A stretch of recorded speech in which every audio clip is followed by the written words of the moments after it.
to remember a best friend or a mother. So last October you released Pink. Yes. October is not a random month. Everybody knows it's the breast cancer awareness month. It's international. It's everywhere.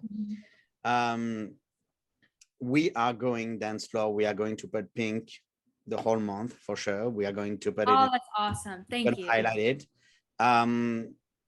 Before I talk a little bit what we're gonna do, how did you get into the writing of Pink?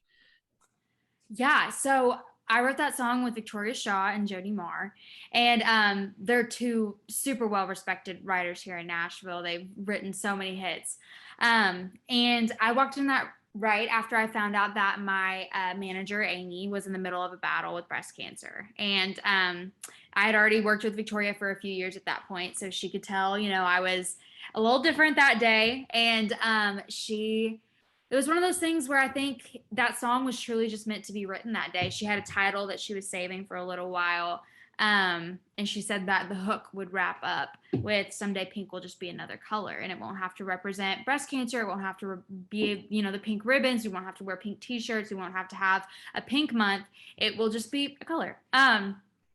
And so we were all, very excited to write that idea and to write it hopeful and to, do something meaningful and to write all the words that I wish I could have told Amy during her journey. And I think after we wrote it, we had no idea that, it would be able to do the things that it did, but we knew it was something powerful. So actually, because of the lockdown, a lot of companies and a lot of artists had a little bit of extra time on their hands than they would normally would have had to being busy or touring, whatever it may be.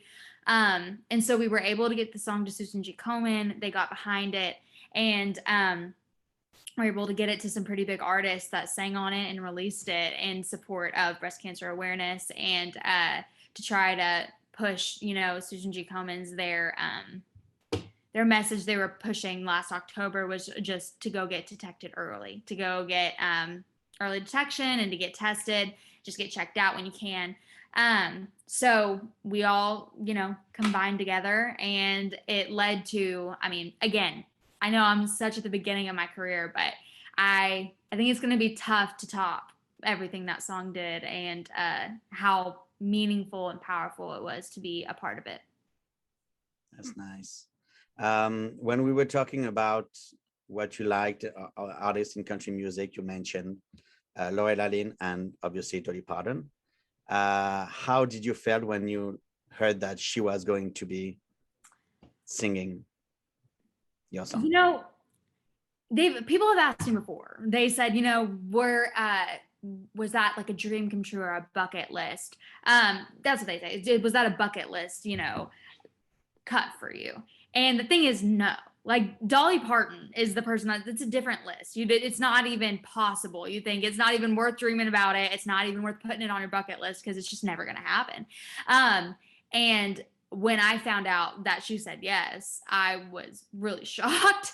But I was also so excited because I knew that meant that the song was going to get to more people, and to know that she was going to hear it and that she was going to sing the words and that she felt confident enough getting behind it obviously meant a ton to me as a young writer. But it also meant a ton knowing that it was going to help so many people. It's really a project that, even though, COVID and the lockdown has been absolutely, really hard to get through and has been quite the challenge, there's been some good things that have come of it, whether, people getting to spend more time with their families or, even this song where has really been able to fill the holes, I hope, of people that haven't been able to have their family at their side. We were able to give people a song to hold on to when, their mother or their sister or their family member or their friend couldn't go to their appointments with them. It was something that they could hold on to no matter what was going on in the world. And it meant a lot to put out the song during that time. Well, I want to say that it's really great that you did this song because it's Thank you. Fantastic. It's something I'm very, very proud of. Yeah, and you can be. You can be, as you should. You definitely can be.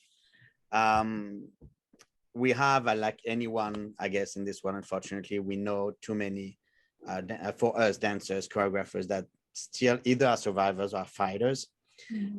But we are currently trying to put together two, I think there's going to be two choreographers, or maybe more, I don't know, French and American, that are going to write a dance on Pink. Oh, that's amazing. That's so cool. Is there a message you would like to give that I can use your video or the song, but a message from you, your voice, to your fans over there about Pink? I would just say thank you so much for listening to the song and for supporting it. Even every stream, every buy, it goes to help Susan G. Komen for research. And if you're, you know, a fighter or a survivor, just know that I think the absolute world of you. We all have your back, and this song is there to support you no matter what's going on.